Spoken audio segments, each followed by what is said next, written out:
to S. Akbar Zaidi today, and it is his book that we're going to discuss. It's a very interesting book, Making a Muslim. It's a funny title, Making a Muslim. The lower heading is Reading Publics and Contesting Identities in 19th Century India. I've read the book, and I'm going to ask a lot of questions which I have written down because I wanted to be sure. He has to explain a lot of things, and most of these things are, to me at least, are very new, looking at what happened to the Muslim community after the British came in. Just a few words. I mean, I can't read the whole thing because he's a highly qualified person.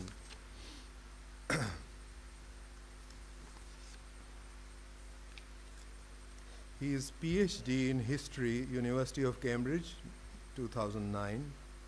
That's the latest. MPhil Economics, University of Cambridge, 92-93. MSc Planning in Developing Countries, London School of Economics and Political Science, 1992. BSc Honours Economics, University College London, 1980. Now we're going to ask him about the new book that he has written, Making a Muslim. What does it really mean, making a Muslim? Thank you very much, Khalid Saab. It's a great honor to share a podium with you. I recognize and welcome Professor Wasim, Yasmin, Saikia, other friends here